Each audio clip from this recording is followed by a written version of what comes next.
essa é uma aula extra, onde a gente vai estar fazendo aqui aplicações sobre tudo o que a gente viu nas últimas 3 aulas sobre estruturas de decisão. Então, nós vamos resolver aqui algumas aplicações para fixar o conteúdo de quem ainda não está tão assim solto nessas estruturas, beleza?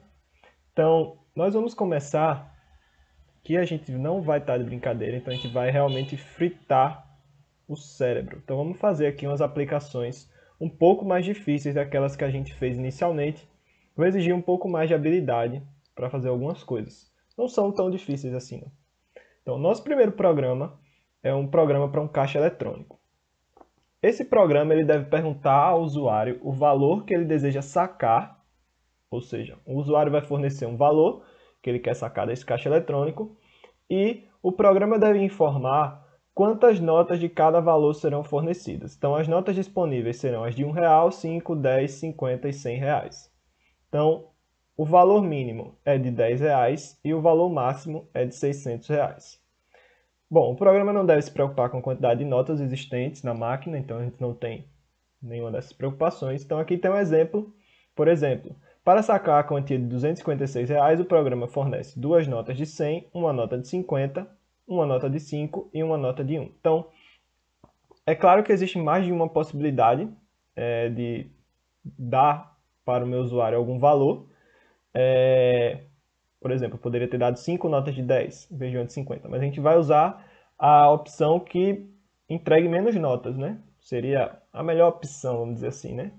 Para o caixa eletrônico é que ele entrega menos notas. Para sacar a quantia de R$399, ele fornece 3 notas de 100, uma de 50, 4 de 10, uma de 5 e 4 de 1. Beleza? Então, entendido aí, né? Então, antes da gente resolver qualquer coisa em programação, a gente tem que entender uma coisa. A gente está ensinando o computador a resolver o problema. Eu não posso ensinar ninguém a fazer nada se eu não entendi o que é que deve ser feito, né? Então, como é que eu vou ensinar o computador a resolver isso aqui se eu nem entendi o que é que deve fazer? Não tem como, né? Então, primeiro vamos entender o que é isso aqui que a gente está fazendo. E para isso nós vamos responder esse primeiro exemplo. Vamos pensar o que é que o computador deve fazer. Então, para sacar a quantia de R$256, o que é que eu preciso fazer para obter quantas notas de R$100 eu tenho que ter? O que é que eu faço na minha cabeça? Eu pego 256 e divido por 100. Obviamente isso vai dar 2, respondendo pela matemática normal, né? Então aqui vai vir um 200, que aí vai sobrar 56 de resto. Então, nisso aqui eu tirei que eu tenho que ter 2 notas de 100 e que ainda vai restar R$56 para eu distribuir nas outras notas. E o que é esse 2 e esse 56 que estão marcados aí? Em Python. Como é que a gente obtém esse 2 e esse 56? O 2 é uma operação que a gente chamou de divisão inteira. Se eu fizer a divisão inteira de 256 por 100, eu vou ter 2. E o 56 é o resto da divisão de 256 por 100. Então, o que é que eu vou mandar o meu programa fazer? Ele vai receber um valor. Primeiro, ele vai fazer a divisão inteira desse valor pela maior nota que a gente tem, que é 100. E o valor, o resultado dessa divisão, é o número de notas que eu tenho que ter, de 100. O resto eu vou coletar e vou passar esse resto para o próximo passo, que é dividir esse resto pela próxima nota. E aí a gente vai fazer o mesmo processo. Obtém o valor da divisão inteira, que vai ser 1, né? Nesse caso, isso vai sobrar 6 de resto. 1 é o resultado da divisão inteira de 56 para 50. E o 6 é o resto da divisão de 56 para 50. Beleza? E aí, próximo passo. O 6 vai dividir pela próxima nota, que é 5, que dá 1. E aí vai ter 1 de resto. 1 é a divisão inteira. Esse outro 1 é o resto. E aí o meu computador vai seguir fazendo. Pela próxima nota, o resto. E por aí vai. Beleza? Todo mundo entendeu, né? Beleza, entendido agora o que a gente tem que fazer, vamos escrever o nosso programa. Então, o primeiro passo é fazer o nosso input, que é o usuário entrar com o valor de saque. Nesse caso, um caixa eletrônico não saca valores quebrados, né? Não saca R$250,25, né? Então, vai ser um número inteiro. Então, int input, insira o valor do saque. Beleza. Aí eu vou usar a primeira estrutura de decisão que a gente precisa, que é pensando nessa frase aqui. O valor mínimo é de 10 e o máximo é de R$ 600. Então, o meu valor de saque tem que estar entre 10 e 600. Então, if 10 menor ou igual que saque menor ou igual que 600. E aí aqui dentro desse if eu vou escrever todo o meu programa, que aí ele vai executar tudo que ele deve executar para mostrar na tela as notas que ele tem que receber. Mas o else, que é se não tiver nesse intervalo, ou seja, se acontecer os outros casos, eu vou printar valor de saque inválido. Beleza. E aí eu vou desenvolver tudo aqui dentro desse if, lembrando de desenvolver com o tab, né? Com a tabulação aqui. Beleza, então agora que eu já testei, a gente vai usar aquele mesmo pensamento. Então, para obter o valor das minhas notas de 100, eu vou ter que usar o saque, resto da divisão por 100, e aí eu tenho lá aquele 2, no exemplo do 256, que a gente fez agora há pouco. E aí eu vou continuar esse programa, e eu tenho que guardar o meu resto da divisão em uma nova variável. Eu posso usar a variável saque, e dizer que saque agora vai receber saque, resto da divisão por 100, que aí vai ser aquele 56, e aí eu continuo com a variável saque. Só que como eu transformei o valor dessa variável saque, e no final seria bom a gente printar também o valor que ele inseriu, então eu vou criar uma variável auxiliar aqui, que vai servir só no print final, e ela recebe o valor de saque, já que o meu valor aqui, dentro da minha variável saque, vai sendo alterado aqui. Beleza? E aí aqui vai ser a mesma coisa, né? Notas 50, saque, resto da divisão 50, saque recebe saque, ou divisão inteira 50, saque, resto da divisão 50, me confundo sempre. Notas de 10, né? Que no caso não vai ter nenhuma no exemplo 256, mas pode ter, né?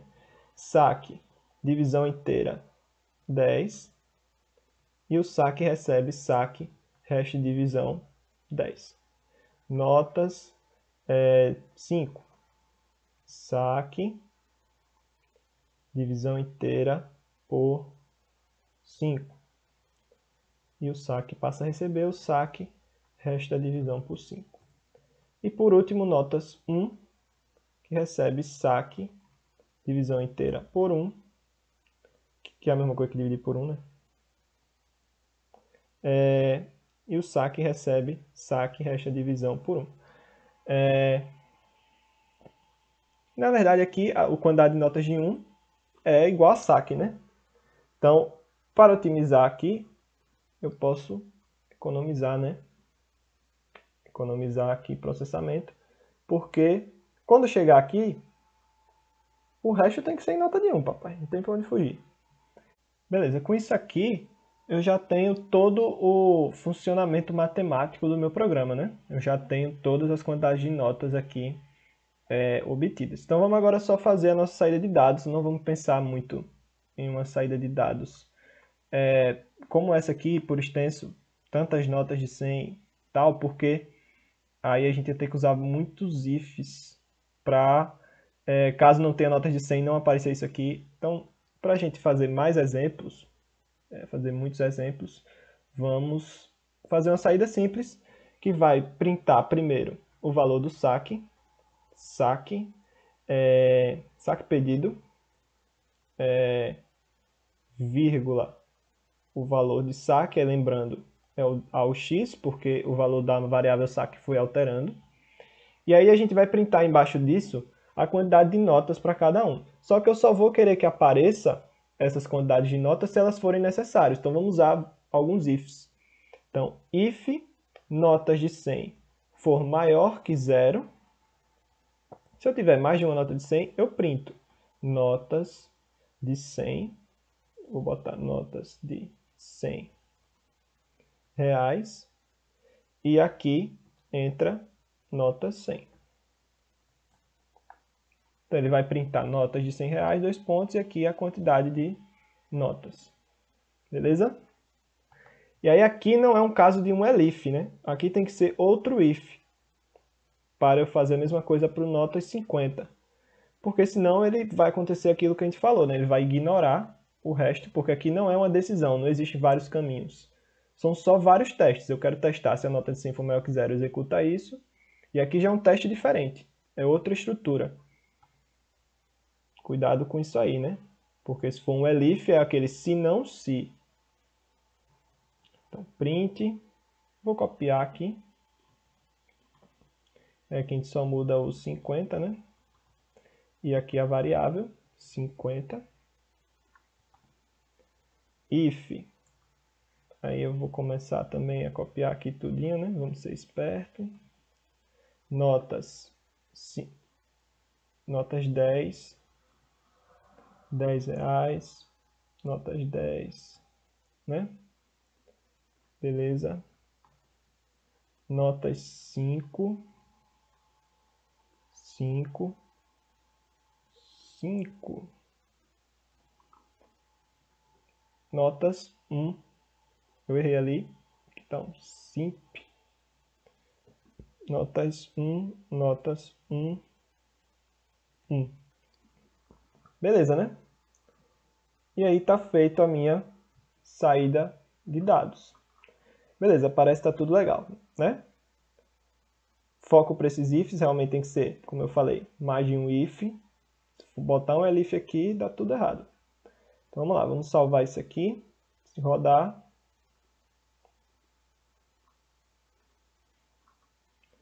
Essa é a nossa aplicação 9. Saque de banco. Beleza, vamos lá. Então, vamos testar com o valor que ele já dá, né? Que é esse 256. Vou botar aqui 256. Ó, saque pedido 256. Notas de 100. Duas notas de 100, correto. Uma nota de 50, correto. Aí ele não printou notas de 10, porque não tivemos notas de 10. Então, uma nota de 5, certo? E aqui ele botou uma nota de 1. Então, tudo certinho, né?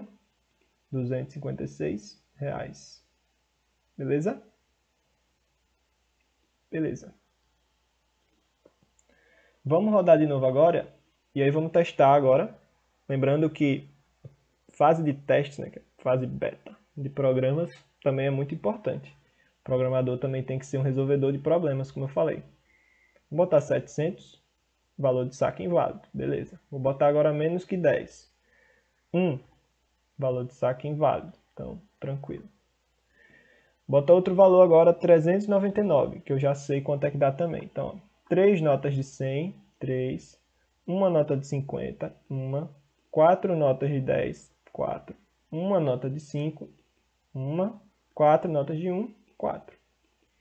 Beleza, então, tudo certo, né? Massa. Então, mais uma aplicação. Essa aqui.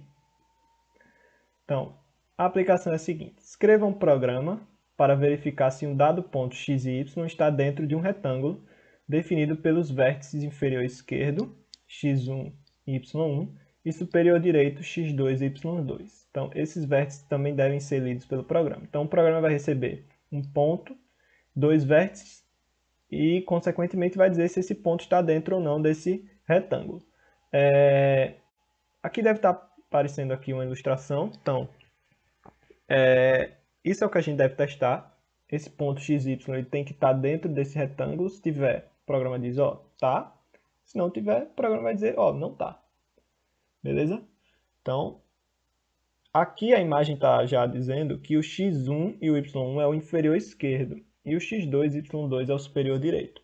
Vamos conversar já já também sobre esse fato. Então, vamos inicialmente pedir um ponto, né? Então, vamos pedir para o usuário um x, que eu vou dizer como sendo um float, porque pode ser também um decimal, vou colocar decimal no meio também. Insira a coordenada x do ponto.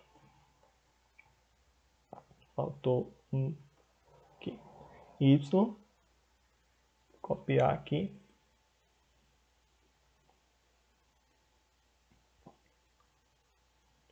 Insira a coordenada y do ponto. Então, beleza, inseriu aqui as minhas duas coordenadas. Agora eu vou pedir para ele inserir os dois vértices. Então, x1, float, input, insira a coordenada x do primeiro vértice.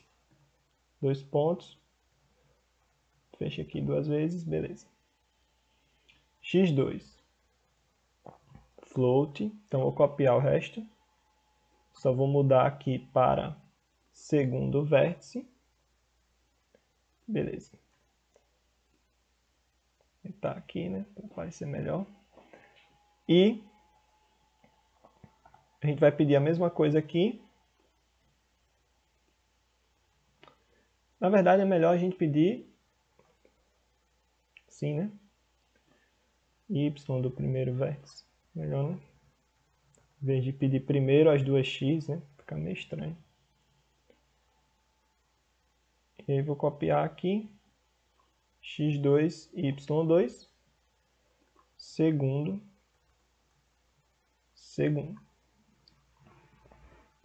Beleza. E aí, agora vem a mágica, né? O que é ele estar dentro desse retângulo? É a minha coordenada x está entre as duas coordenadas, entre x1 e entre x2, e a minha coordenada y está entre y1 e y2.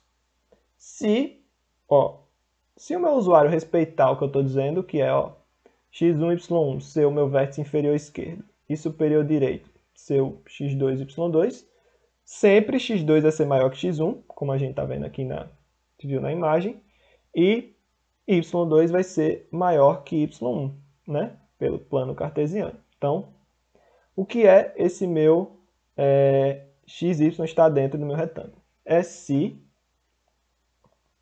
x1 for menor, eu não vou considerar a linha do retângulo como sendo parte, então só vou querer dentro mesmo. Então, x menor que x, x1 menor que x, menor que x2, né? Se x estiver entre x1 e x2 e y está entre y1 e y2, né? Foi o que eu acabei de dizer, que é aquela questão do x está entre o x1 e x2 e o y está entre y e y2. Se isso acontecer, aí beleza, eu printo o ponto está dentro do retângulo. Se acontecer qualquer coisa diferente disso, ou seja, else, o ponto está fora do retângulo. Ponto. Beleza. Então vamos rodar. Deixa eu salvar. Essa é a nossa aplicação 10. Ponto dentro do retângulo. Beleza, vamos agora diminuir aqui, dar uma equilibrada, beleza. Ele está pedindo aqui já, insira a coordenada x do ponto, eu vou inserir o ponto 2, 1. E aí eu vou inserir um quadrado que vai ter 1, 4, 8. E aí ele está dizendo que está fora do meu retângulo. O que está errado, né? Se você parar para observar, porque ele está entre 4 e 1, não é isso? E está entre 8 e 1, só que, você pode pensar isso, mas eu falei que eu não considerei a linha como parte do retângulo. Então, ele classificou como fora, eu poderia até colocar uma opção para dizer que está na linha, né? Também. Vamos rodar de novo. Agora eu vou colocar de novo 2, 1, e agora vamos testar agora 1, 0, 4, 8. E aí o ponto está dentro do retângulo. Bom, onde mora o perigo dessa aplicação? Se o meu usuário não respeitar o que eu falei, porque eu não expliquei nada, né? Que eu estou supondo aqui que sempre o x2, y2 será o superior direito. Então vamos supor que ele executasse por alguma razão, 2, 1. E aqui fosse o ponto 4, 8 e aqui o ponto 1, 0. Ele ia dizer que está fora do retângulo, mas não faz sentido, né? Porque eu inseri os mesmos pontos, só que em posições diferentes. Então, o que é que o meu programa sempre tem que fazer para garantir que o meu ponto está dentro do retângulo? Eu tenho que garantir que a coordenada x que eu inseri está entre as outras duas coordenadas que eu dei do retângulo. Independente de ser x2 ou x1, o importante é que ele esteja entre as duas, não importa quem seja menor ou maior. E a mesma coisa para a coordenada y. Então, aqui está de uma forma aqui essa comparação, entendendo que, por padrão, eu vou inserir x1 menor que x2. Porque se eu fazer o contrário, você vai vendo aqui que acontece isso aqui. Então, eu preciso colocar uma estrutura aqui antes que transforme sempre x2 na coordenada x maior. Então, eu vou fazer um teste que é o seguinte. Se x1 for maior que x2, que é outra possibilidade, que muda tudo aqui, né? Se x1 for maior que x2, então x2 tem que receber x1, né? Porque eu estou considerando que sempre x2 é a maior coordenada x do meu retângulo. E x1 tem que virar x2, né? Um tem que virar um e um tem que virar o outro. Só que se eu escrever isso aqui agora, x2 já virou x1. E eu vou estar armazenando em x1, x2, que agora é x1. Olha que bagunça. Então eu vou usar uma coordenada auxiliar, uma variável auxiliar, que vai receber o x2 original, para aqui o x1 receber esse auxiliar, que não vai mudar quando eu fizer isso aqui, né? E a mesma coisa a gente vai fazer para a coordenada y. E aí aqui é outra estrutura, não pode ser um if-else, um if-elif, tá? Porque pode acontecer as duas coisas ao mesmo tempo. Ao x recebe y2, y2 recebe y1, y1 recebe ao x. Beleza. E aí eu garanti agora que sempre y2 vai ser a maior coordenada. E aqui não interessa se nesses testes aqui y2 acabou virando uma coordenada e y1 e x2 acabou virando a coordenada que era do outro ponto, não interessa. Porque o que interessa é que esse teste aqui acabe dando certo. Se eu rodar, você vai ver que agora eu vou inserir esses mesmos valores. 2, 1, 4, 8, 1, 0. E agora ele dá certo. O ponto está dentro do retângulo. Se eu rodar aquele outro jeito, que é inserindo os mesmos pontos para o retângulo, só que na ordem trocada, inserir primeiro 1, 0, depois o 4, 8, o ponto está dentro do retângulo, dá certo para os dois casos. Beleza? Se isso aqui não ficou muito nítido, esse teste, essa mudança, volta aí, vê de novo o que eu falei, não se pressione para entender tudo de primeira, principalmente nesse curso, porque tem aplicações que às vezes tem pensamentos um pouco mais assim, né?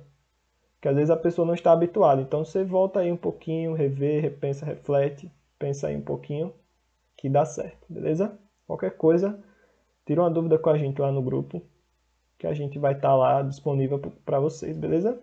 Então na próxima aula a gente vai continuar na nossa sequência normal.